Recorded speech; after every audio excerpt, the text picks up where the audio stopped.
Largest ever factory outlet Mukunda jewelleries grand opening December 14న హన్మకొండలో. నమస్కారం అమ్మ. నమస్తే అమ్మా. అమ్మ, ప్రమాణాలు ప్రామిసెస్ విచ్చలవిడిగా చేస్తుంటారు. అమ్మ మీదొట్టు, మా పాప మీదొట్టు, మా బాబు మీదొట్టు, మా నాన్న మీదొట్టు అని చెప్పి. అసలు చేస్తే ఏమవుతుంది, చేసి ఆ పని చేయకపోతే ఏమైనా అరిష్టమా? అమ్మ, అసలు ప్రమాణం ఎందుకు చేస్తారు?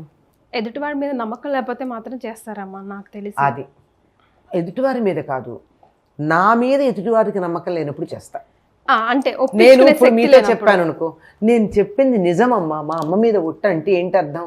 నేను చెప్పేది నువ్వు నమ్మటం లేదనే కదా. మరి ప్రమాణాలు ఇలా ఒట్టు పెట్టడం అనే సందర్భం వచ్చిందంటేనే ఎదుటి వారికి నా మీద నమ్మకం లేదు అని అర్థం. అమ్మాయ్యా, నేను సరి చేసుకోవాలి నన్ను గురించి. అర్థమైంది కదా. నేను ఒక మాట చెబితే ఒట్టు పెట్టకుండా ఎదుటి వాళ్ళు నమ్మేటట్టుగా నా ప్రవర్తన నేను మార్చుకోవాల్సిన అవసరం ఉంది. కొంతమంది మాట్లాడితే దాన్ని మళ్ళీ ఒట్లు అడగరు. రాముడు ఒకటే మాట అన్నాడు, రామో దిర్నభాభిభాషతే అన్నాడు. రాముడు రెండు మాటలు మాట్లాడట. ఒక మాట అంటే అంతే, దానికి రెండో మా పక్షం లేదు. అట్లా ఉండాలి. కొంతమంది మాట్లాడారంటే అది అంత వాస్తవంగా అంత నిజంగా ఉంటుంది. వాళ్ళు ఒట్లు పెట్టకుండా, నిదర్శనాలు చూపించకుండా వాళ్ళ మాటను నమ్ముతారు లోకం. అటువంటి ప్రవర్తన నాకు లేదు అని అర్థం నేను ఒట్టు పెట్టానంటే. ఇప్పటికి నువ్వు ఎన్నిసార్లు చెప్పిన మాటలు అబద్ధం గనక ఇది నిజమని నేను ఒట్టు పెడుతున్నా. కరెక్ట్ కదా. Self analysation important. అది ముందర, అది లేకపోవడం వల్ల చేస్తూ ఉన్నారు. అట్లాంటి వాళ్ళు ఒట్టు పెట్టినా దాన్ని నిలబెట్టుకుంటారనేది మనం కొంచెం ఆలోచించాల్సిన విషయం. ఎందుకంటే ఇన్నిసార్లు మాట తప్పిన వాళ్ళు ఈసారి మాట తప్పరని ఏమిటి నమ్మకం? అందువల్ల అదొకటి ముందర. వాళ్ళ గురించినటువంటి ఎవరు ఒట్లు పెడుతున్నారో వాళ్ళ మీద ఇతరులకి నమ్మకం లేదు అనే దాన్ని గుర్తుపెట్టుకుని నిలబెట్టుకునే ప్రయత్నం చెయ్యాలి. అలా చేయడానికి ఏం చేస్తారు? ఈసారన్నా నా మాట వినండి అని ఎవరిని వాళ్ళు అప్రమాణంగా తీసుకుంటారు? వాళ్ళకి చాలా ఇష్టమైన వాళ్ళని. అమ్మో, నాన్నో, పిల్లో, మీరే అన్నారు కదా అమ్మాయి మీద ఒట్టు. ఎక్కువ మంది దేవుడి మీద ఒట్టు. మా చిన్నతనంలో తరచుగా వినేవాళ్ళు సరస్వత్తోడు అనేవాళ్ళు. అంటే సరస్వతీదేవి ఒట్టు అనమాట. సరస్వత్తోడు అంటే సరస్వతీదేవి మీద ఒట్టు పెడుతున్నాం అంటే చదువుకునే పిల్లలు కదా. అంటే మాకు ఇంకా చదువు రాదు అని. అంటే ఎవరి మీద ఒట్టు పెట్టారో మనం మాట తప్పితే వాళ్ళకి హాని కలుగుతుందని అర్థం. ఆయుష్ తగ్గుతుంది అంటారమ్మా? ఆయుష్ తగ్గుతుంది. వాళ్ళకి హాని అన్నాను కదా. అది ఆయుష్ తగ్గొచ్చు, అనారోగ్యం చేయొచ్చు, లేదా కాలం చేయొచ్చు. అందువల్ల ఎవరిని నేను ఎక్కువగా ప్రేమిస్తానో, ఎవరి మీద నాకు ఎక్కువ ఇష్టం ఉంటుందో వాళ్ళ మీదే ఒట్టు పెడుతూ ఉండడం లోకంలో సహజంగా జరుగుతోంది. అలా జరిగి ఆ మాట కనుక నిలబెట్టుకోకపోయినట్టయితే, వాళ్ళ మీద ఒట్టు పెట్టి అబద్ధం చెప్పినట్టయితే వాళ్ళకి హాని తప్పనిసరిగా జరుగుతుందమ్మా. అందువల్ల ఒట్లు పెట్టేవాళ్ళు గుర్తుపెట్టుకోండి. పైకి చాలామంది చమత్కారంగా చెప్తూ ఉంటారు, నేను ఈ చెప్పేది నిజము, ఫలానా వాళ్ళ మీద ఒట్టు, కానీ నేను మనసులో అనుకోవటంలా పైకి అంటున్నా అని వాళ్ళల్లో వాళ్ళు అనుకుంటారు. ఇది తరచుగా జరిగేటటువంటిది. ఒట్టు తీసి గట్టు మీద పెట్టేశాను తెలిసి తెలియక అని కూడా ప్రత్యామ్నాయం అనుకుంటూ ఉంటారు. ఇవన్నీ కూడా అబద్ధాలకి రకరకాల రంగులు వేయడం.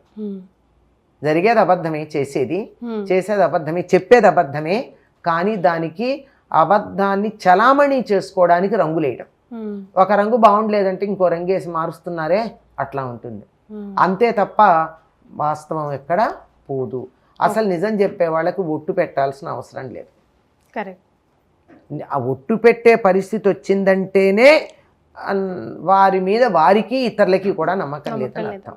కనుక ఏదో కొన్ని పరిస్థితుల్లో నా గురించిన విలువ తెలియక నేను అబద్ధం ఆడతాను, నేను నిజం చెప్తాను, నిజం మాత్రమే చెప్తాను అని నా గురించి తెలియక అవతల వాళ్ళు గట్టిగా అడిగిన సందర్భంలో ఒట్టు పెడితే నిలబెట్టుకోవాలి, లేదంటే ఒట్టు పెట్టకూడదు. దీనికి ప్రత్యామ్నాయం లేదంటారు? లేదు. తప్పనిసరిగా ఎవరి గురించి ఒట్టు పెడతారో వాళ్ళకి హాని కలుగుతుంది. అందుకని చాలా మంది కన్వీనియంట్గా దేవుడి తోడు అంటారు, భగవద్గీత మీద ప్రమాణాలు వేస్తుంటారు. దాని పరిస్థితి భగవద్గీత మీద నమ్మకం లేదు అంటే నీకు ధర్మాచరణ మీద నమ్మకం లేదని అర్థం. అలాగే దేవుడి మీద పెడితే దేవుడి మీద నమ్మకం లేదు, అందుకని కన్వీనియంట్గా అబద్ధం చెప్తూ దేవుడి మీద తోడు పెడతావు. అమ్మ మీదో నీకు ఇష్టమైన వాళ్ళ మీద పెట్టవు, అబద్ధం చెప్తూ ఇది నిజమని చెప్పడానికి. ఇష్టమైన వాళ్ళ మీద పెట్టరు, దేవుడు కనపడ్డు కదా, పాపాల భైరవుడు, మనం చేసే పాపాలన్నీ భరిస్తాడు, అందుకని దేవుడి మీద పెడతారు. భగవద్గీత అందులో చెప్పింది నేను పాటించేదా చచ్చేదా ఎలాగూ నేను పాటించను, అందువల్ల చెప్తాం. ఇప్పుడు కోర్టులో ఒక ఆయన చెప్పాడు, నేను భగవద్గీత ప్రమాణం చేసి నిజమే చెప్తాను అన్నట్ట. అబద్ధం చెప్పను అన్నట్ట. అయిపోయింది.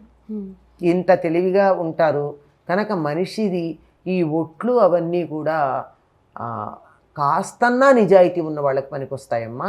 అస్సలు తనలో తనకి నిజాయితీ లేనటువంటి వాళ్ళు, తనని తాను మోసం చేసుకున్నాడు. ఇతరులను మోసం చేస్తే ఏమి అంత పెద్ద ప్రమాదం కాదు ఎదుటి వాళ్ళని మోసం చేస్తే, కానీ తనని తన ఆత్మవంచన అంటారే, ఆత్మవంచన చేసుకునే వాళ్ళే చాలామంది ఉన్నారు. అటువంటి వాళ్ళకి ఈ ఒట్లు ఇవన్నీ ఏం పనికొస్తాయి? ఎన్ని పెట్టినా వాళ్ళు చేసేది. ఇవన్నీ ఎవరికంటే కాస్త నిజాయితీగా ఉండే వాళ్ళకి చిన్నతనంలో పిల్లల్ని దారిలో పెట్టడానికి పనికొస్తుంది. చిన్నపిల్లలు సాధారణంగా స్కూల్లో చదువుకునే వాళ్ళల్లోనే వింటాం మనం, స్కూల్ ఏజ్లో పిల్లల్లో ఒట్టు పెట్టడం అన్నది. అంటే అది నిజం అని చెప్పడానికి వాళ్ళల్లో తమకు ఆత్మీయులైనటువంటి వాళ్ళకి హాని కలుగుతుందేమో, వాళ్ళ మీద ఒట్టు పెట్టి ఏదన్నా చేస్తే అని కొంచెం భయపడే వయసుంది కనుక అప్పుడు పనికొస్తోంది. కానీ ఆకలి తీరినటువంటి క్రూరత్వం ఉన్నటువంటి వాళ్ళకి ఈ ఒట్లు ఏం పనికొస్తాయమ్మా? కన్న తల్లినే చంపుకునేటటువంటి వాళ్ళు, దేవుడి విగ్రహాలనే ధ్వంసం చేసేవాళ్ళు, దేవాలయాల్ని దోచుకునేవాళ్ళు, వీళ్ళు ఎవరి మీద ఒట్టు పెడితే ఎవరికి? వాళ్ళకి ఎట్టి పరిస్థితుల్లో తాత్కాలికమైనటువంటి సుఖం లాంటిది కనపడుతుంది. సుఖమని కూడా చెప్పలేను. సుఖం పడుకుని నిద్రపోగలరండి వాళ్ళు మంచం మీద పడుకోగానే? మనం ఏమిటి పక్క చూడకుండా నిద్ర వచ్చేస్తుంది మనకి, అలా వాలామో లేదో నిద్రపోతాం, ఎంత హాయిగా ఉంటుంది. కానీ వాళ్ళకి అలా ఉంటుందా? స్లీపింగ్ పిల్స్ వేసుకోవాలి, ఇంకోటి ఏదో ఇంకో మందు వేసుకోవాలి, అవి ఏదో రకమైన మందు పడందే నిద్రపడనటువంటి వాళ్ళు మరి వాళ్ళ జీవితాలు సుఖం ఉందని ఎలా అంటాం? సుఖం లాంటిది ఉండొచ్చు కానీ సుఖం ఉండదు. తాత్కాలికమైనటువంటి క్షణికమైనటువంటి ఒక రకమైన వికృత ఆనందం, మంచి ఆనందం అని కూడా చెప్పలేం. దొరకచ్చు, ఆ క్షణం తప్పించుకోవచ్చు, కానీ శాశ్వతంగా తప్పించుకోలేరు. అసలైన ఆనందం ఉండదు, అసలైన సుఖం ఉండదు. ఒట్లు మాత్రం ఎట్టు పరిస్థితుల్లో వేయకూడదు, తీర్చని పరిస్థితుల్లో, తీర్చేది ఉంటేనే ఒట్లు వేయాలి అంటున్నాను. అంతేనమ్మా, అసలు తీర్చకపోతే వేయడానికి వీల్లేదు. నేను నిజం చెప్తున్నా, అబద్ధం చెప్పట్లేదు. నా మనస్ఫూర్తిగా నాకు తెలుసు నేను ఈ తప్పు చేయలేదు. మీరు నన్ను గట్టిగా రొక్కించి అడిగినప్పుడు అప్పుడు నేను ఎవరి మీదైనా ఒట్టు పెట్టుకోవచ్చు, ఎందుకంటే నేను చెయ్యలేదు కనుక, నాకు తెలుసు కనుక. కానీ చేసుంటే మాత్రం ఎవరి మీద పెడితే వాళ్ళకే హాని, ఇతరులకి హాని చేసిన పాపం కూడా వస్తుంది. డబల్. రైట్, చాలా సంతోషం అమ్మా, ధన్యవాదాలు.